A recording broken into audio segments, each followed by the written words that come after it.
Olá! No programa Hora Extra desta semana, você confere os seguintes destaques. Pessoas com tatuagem não podem ser discriminadas durante a seleção de emprego. Retomada a obra do Complexo Trabalhista de Goiânia, que estava suspensa desde o incêndio ocorrido em outubro de 2015. E no bloco de entrevistas, o juiz do trabalho, José Luciano Leonel de Carvalho, fala sobre as implicações do uso de redes sociais no ambiente de trabalho. Aguardamos você!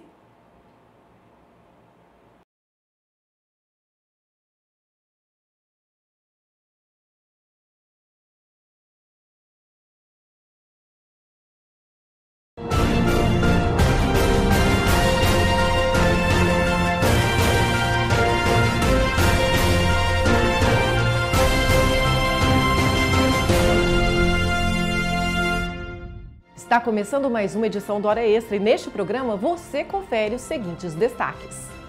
Pessoas com tatuagem não podem ser discriminadas na hora de conseguir um emprego.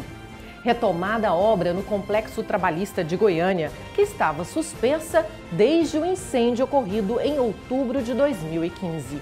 E no bloco de entrevistas, o juiz do trabalho, José Luciano Leonel de Carvalho, fala sobre as implicações do uso de redes sociais no ambiente de trabalho. O Hora Extra está começando agora. Recente decisão do STF diz que candidato não pode ser eliminado de concurso público por ter tatuagem.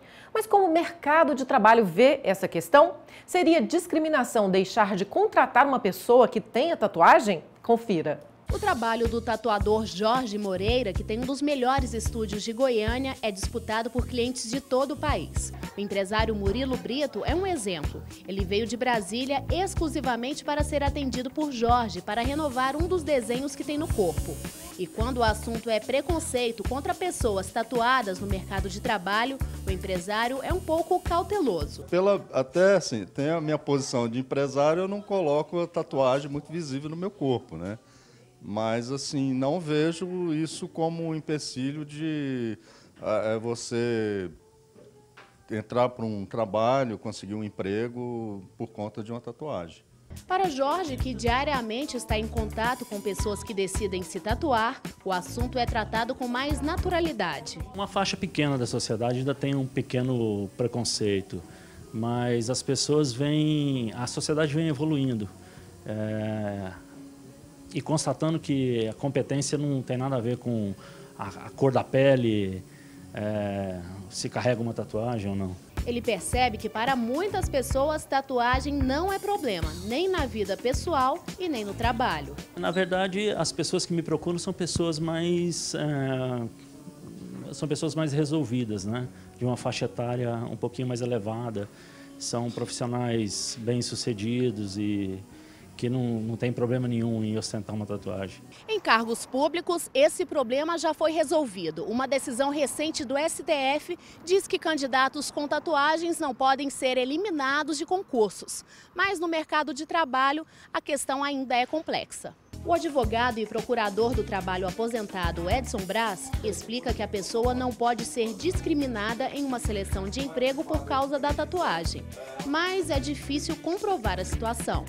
O problema é exatamente isso, a prova da discriminação. O motivo da não contratação fica muito subjetivo quando se trata de empresas, porque no serviço público tudo tem que ser documentado e escrito, o porquê daquela conduta do administrador público. Na iniciativa privada, às vezes tem assim, você não se adequou ao perfil da empresa, nós temos uma pessoa mais adequada, nem dizem capacitada, mais adequado que nós procuramos, quem sabe na outra oportunidade. Ele nunca vai dizer, frente a frente, que foi em razão do sexo, da idade, da condição familiar e nem da tatuagem. Mas se conseguir provar, fazer uma vinculação que o acesso ao posto de trabalho foi negado pela tatuagem ou até a manutenção, porque você pode fazer a tatuagem no curso do contrato de trabalho. Então, você tinha a vida de trabalho normal, aí um dia faz a tatuagem e tudo muda na empresa em razão daquilo, é muita coincidência.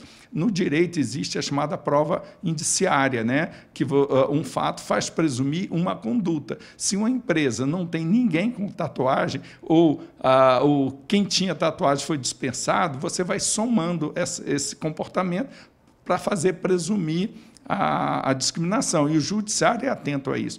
Eu tenho certeza que, se ficar provado de forma substancial ou até com evidências, né, assim, esses indícios que houve a discriminação, a justiça vai proteger, ou dando a reintegração, dependendo se for a hipótese, ou indenização até por danos morais nessas circunstâncias.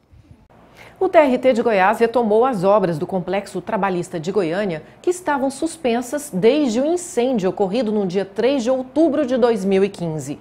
Parte da construção terá de ser demolida. Em outubro de 2015, muita gente se assustou com as chamas que tomaram conta das obras do Complexo Trabalhista do TRT de Goiás no setor Bueno. Tudo parecia ter sido destruído, uma imagem difícil de esquecer. Hoje, um ano depois, a construção está sendo retomada aos poucos. Cerca de 50 operários estão trabalhando para fazer a laje do térreo, o estacionamento e um auditório nos blocos que não foram atingidos pelo incêndio. Já fiz uma visita à obra e concluí que tinha 36 funcionários na obra, além de engenheiros, topógrafos, e o pessoal está trabalhando. Pedi que dessem prioridade ao estacionamento, para que possamos inaugurar esse estacionamento, resolver às vezes até um problema de trânsito, liberar um outro que está alugado e dar uma finalidade a essa obra. Já a parte que foi danificada pelo fogo, que envolve 2 blocos, vai ter que ser demolida. Tudo vai ter que ser feito de novo. Segundo o núcleo de engenharia do tribunal, a Prefeitura de Goiânia já deu um alvará liberando a demolição, mas ainda falta a autorização do Ministério do Trabalho para o desembargo da obra. A expectativa é de que a liberação do órgão seja feita no prazo de um mês. Segundo o presidente do TRT goiano, ficou constatado que o incêndio não foi criminoso. Foi concluída uma sindicância interna, né, e da polícia, quer dizer, não existe prova de vandalismo ou de agressão externa.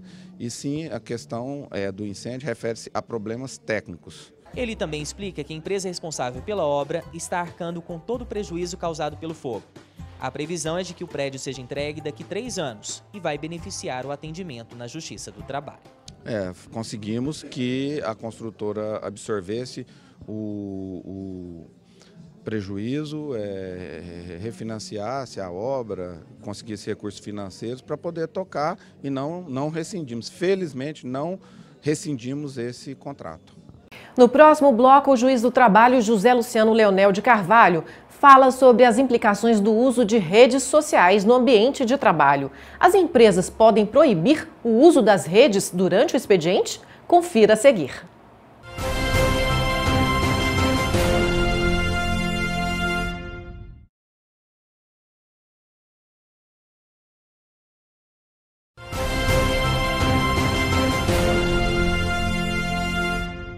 Vivemos um novo cenário nas relações trabalhistas mediadas pelas novas tecnologias. A utilização de redes sociais como Facebook, Instagram, Twitter, LinkedIn, WhatsApp, entre outras, mostra-se totalmente inerente ao cotidiano da maioria das pessoas. Mas junto com estas inovações, nasce um novo problema: estabelecer limites ao seu uso.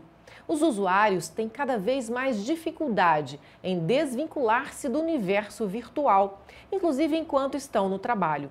Mas é lícito ao empregador proibir ou limitar o uso das redes sociais durante o expediente? A Justiça do Trabalho começa a ter que decidir lides que envolvem estas questões. E para falar do assunto, o Hora Extra recebe hoje o juiz do trabalho, José Luciano Leonel. Seja bem-vindo à Hora Extra. Muito obrigado pelo convite. Muito bom estar aqui, falar com os telespectadores, falar com você. Doutor Leonel, existe alguma norma específica que trate do uso das redes sociais no ambiente de trabalho? Olha, dá até um pouco de medo responder isso, sabe? Nós temos atualmente mais de 13 mil leis ordinárias. Ainda tem lei complementar, tem decreto que regulamenta a lei. Mas dessas, ao que me parece, não consta nenhuma lei que exatamente proíba especificamente o uso de redes sociais no trabalho. O que nós temos são hipóteses que levam a penalidades no ambiente de trabalho. Hipóteses que levam a advertência, suspensão ou até justa causa. Então, uma dessas hipóteses é a desídia, por exemplo. É quando a pessoa não se comporta com afinco no trabalho. Então, teoricamente, o uso excessivo de Facebook, né, poderia caracterizar essa desídia. E se a empresa proíbe, por exemplo, o uso nos seus computadores, teoricamente haveria aí uma insubordinação ou uma ofensa ao poder diretivo regulamentar do empregador. Em uma decisão sua, você se reportou a critérios de proporcionalidade e razoabilidade em normas que as empresas poderiam usar para limitar o uso de redes sociais no ambiente de trabalho. O que seriam esses critérios? Que tipo de limite pode ser imposto aos trabalhadores? Falar de razoabilidade, falar de proporcionalidade é falar da vida, né? A gente tem que analisar as coisas sempre à luz do caso concreto. Razoável, proporcional, é o ser humano que age conforme bom senso. Sim. Né? Então, quando se coloca esse jargão jurídico, na verdade estamos dizendo de bom senso. Quando alguém contrata uma pessoa, ela não pode, a priori, ao que parece, ela não pode imaginar que ela tem poder sobre essa pessoa a ponto de sujeitá-la ao que bem entender. Ela tem, na verdade, um contrato de trabalho. Vamos supor que a gente contrate alguém para fazer uma empreitada, construir alguma coisa na nossa casa. A gente não quer saber o que essa pessoa está fazendo. A gente quer que ele entregue naquele prazo e com aquela qualidade a obra. A gente não quer saber se ele está acessando o Facebook, se ele está ligando, fazendo ligações no meio do expediente. A gente não quer saber de nada disso. A gente quer saber do prazo. Claro. A gente quer saber do resultado. É por isso que chama empreitada. Inclusive, juridicamente, é focado no resultado. No entanto, quando passa para o trabalho, a gente tem que repensar isto.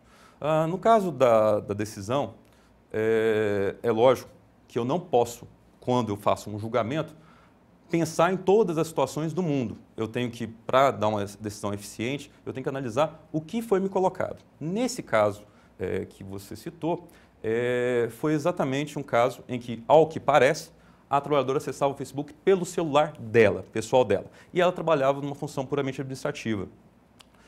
Nesse caso, não foi trazido aos autos elementos que comprovavam que o acesso ao Facebook que ela estava realizando no celular particular dela estava afetando o trabalho.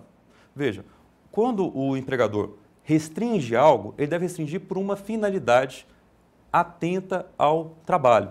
Se isso está ou não está afetando a qualidade e a produtividade da pessoa. Se ele não traz isso para os autos, eu tenho que trabalhar com a hipótese de que houve um cerceamento do direito à expressão, direito à comunicação, que é expresso na Constituição e é uma garantia do indivíduo. O ser humano se realiza enquanto ser humano social, agente social.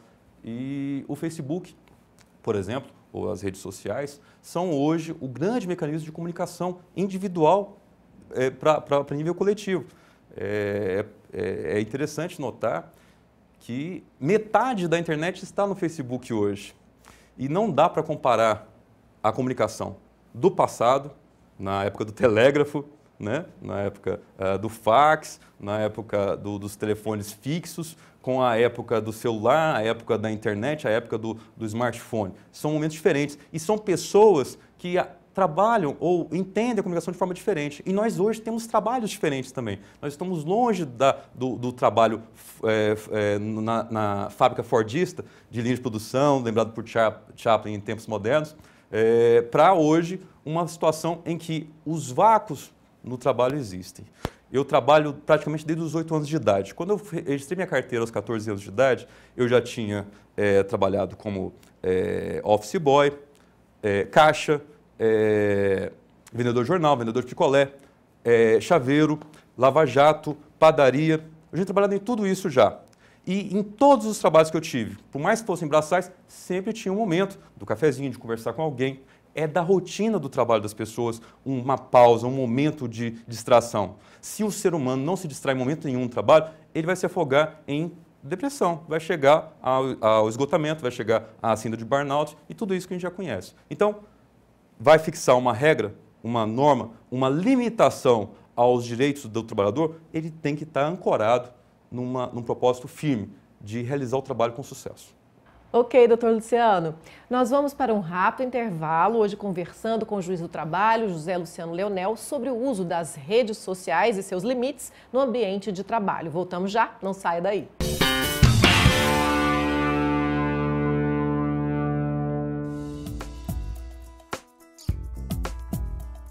Quais são as obrigações do empregador doméstico durante o afastamento da empregada gestante por licença maternidade? A Previdência Social efetua os pagamentos da gestante durante seu afastamento. Assim, o empregador não estará obrigado ao pagamento de salários, devendo somente recolher mensalmente o encargo de 12% sobre os salários de contribuição da empregada doméstica.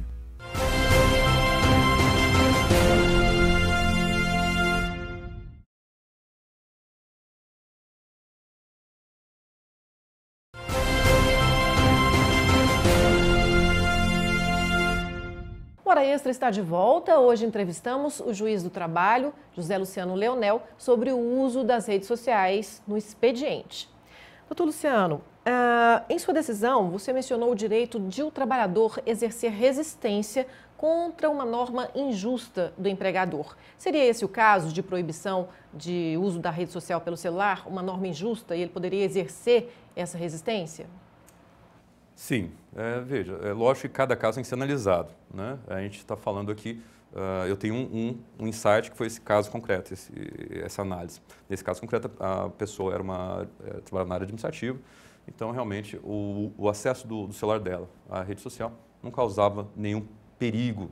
Mas é lógico, se estivermos falando de uma pessoa numa construção civil, teoricamente pode haver muitos riscos e realmente a proibição do uso de celular, não de uso do Facebook, mas de uso celular no local seria extremamente adequado.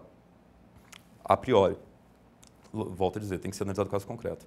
Agora, a ilegalidade, ela surge conforme o novo Código Civil de 2002, tanto pelo ato ilícito, ou seja, aquele ato que afronta diretamente a lei, literalmente a lei, como também o ato que se dá por abuso de um direito.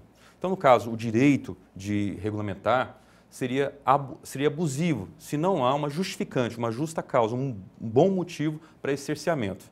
Então, se a empresa cerceia essa liberdade, o trabalhador ele não está obrigado a obedecer essa norma empresarial, porque ela se mostra injusta, se mostra abusiva.